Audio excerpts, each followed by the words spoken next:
a variety of struggles, so please let's give it up for them.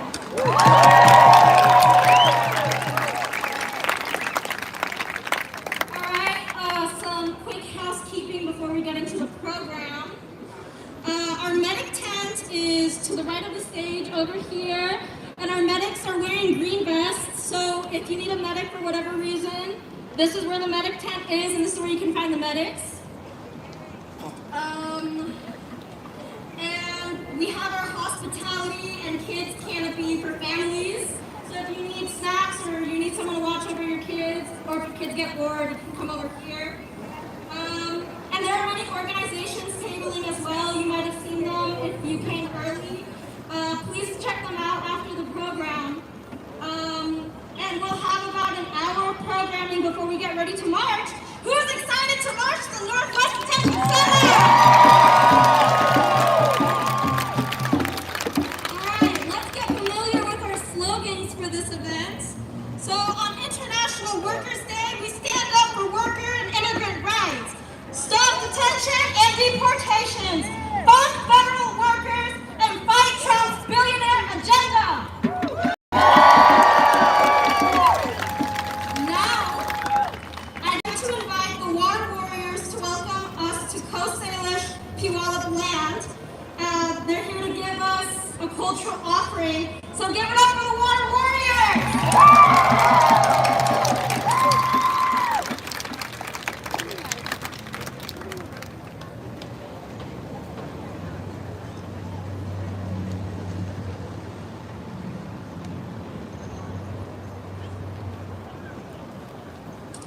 Can everybody hear me? Yeah. Can I just grab the mic?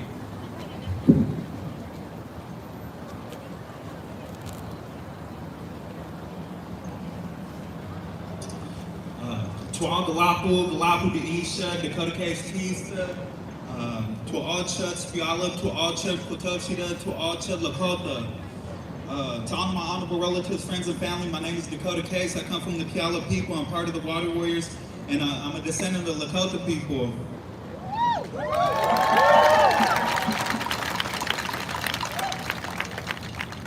You know, I sat up for days and thought about what we get up here and say, and the things we talk about. One of the things I want to say is that the war never really stopped for the indigenous people of this continent. Since the arrival of the first tall ships, we fought for our survival, we fought for our identity, we fought for our culture. That invisible line that exists right there at the border of the United States wasn't there. A lot of our lineages lead over into Mexico, the tribes over there, the Aztecas, the Mayans. We could go down the list of the interconnectedness here. Our people didn't just sit here and sponsor and say this was our villages. We traveled. You look at the Twoshuti people right here. We spoke 7 different languages at a very early age because we sent our children to different villages to learn their ways and married into their people.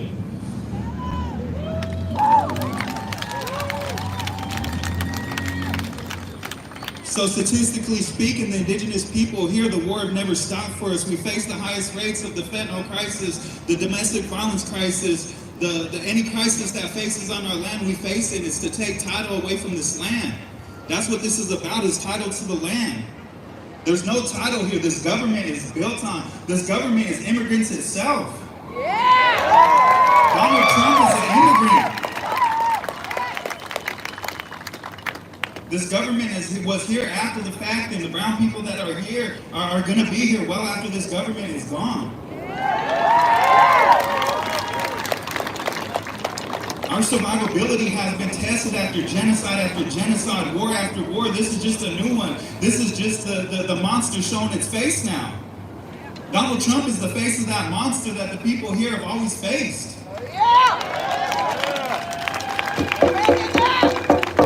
Our survivability is here, though. Our survivability has been tested time and time again, and we will be here. My people will be here. Our Mexican sisters and brothers will be here. Our black brothers and sisters will be here. Our Palestinian brothers and sisters will be here. Our Muslim brothers and sisters will be here. You know, anytime I turn on a news briefing and listen to these Republicans speak, I just hear it. Any brown person can get it. I wake up and I look at my kids' face, and now we can be deported to a concentration camp in El Salvador for the work that we do. But I'm grateful every single person is here and we're ready to face that adversity to protect our brown brothers and sisters, to stop this chaos, to stop Donald Trump.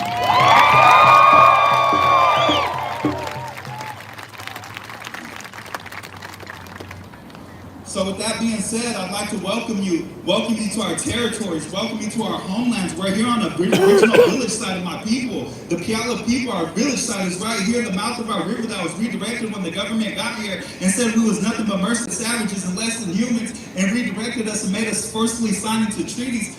But we're still here, we're praying on top of my ancestors right now. My ancestors stand here with us today.